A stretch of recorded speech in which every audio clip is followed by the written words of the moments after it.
អីយោលោកមកចាស់ទី9មកហើយមិនចំនួនក្រោយពិតជាគួរឲ្យគ្រប់មែន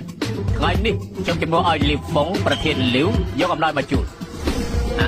លីវហ្វុងគឺជាប្រធានក្រុមហ៊ុនហិរញ្ញវត្ថុទី1មិនខុសទេខ្ញុំធ្លាប់ឃើញតាមទូរទស្សន៍តែពូពិតជាប្រធានលីវជូនអំណោយឲ្យខ្ញុំពិតមែនណា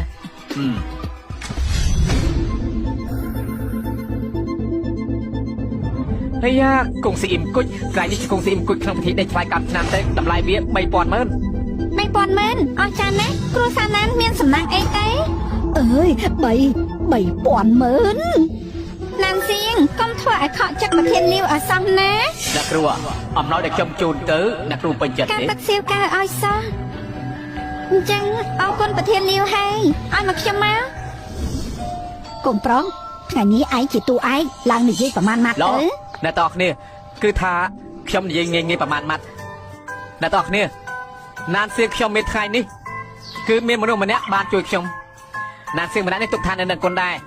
អ្នកណាមិនដឹងគ្រួសារគេពីមុនក្រនោះគឺឈិនជីងឡាញ់ចាំគ្រួសារគេគប់គង់ឲ្យគេរៀនសូត្រអស់រយៈពេលជាច្រើនឆ្នាំទៀតផងឈិនជីងឡានក៏ទុកថាផុតទុកសោកដែរថ្ងៃនេះខ្ញុំនៅចំពោះមុខអ្នកនរគ្នាសូមប្រាប់អ្នកគ្រប់គ្នាណានសៀងខ្ញុំជាតិនេះគឺមានចិត្តចំពោះតានាងមួយខ្ញុំព្រមដឹកដៃនាងដល់ចាស់សក់ស្កូវគោរពគ្នាជាប្តីប្រពន្ធខ្ញុំសង្ឃឹមថាចិញ្ចៀនមួយនេះមិនមកយឺតពេកទេតើអូនព្រមរៀបការជាមួយបងទេខ្ញុំវ៉ាងសៀយៀន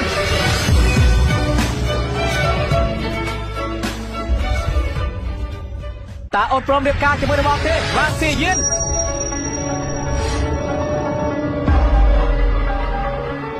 គុជព្រះ3000ម៉ឺនបាក់តិចហើយ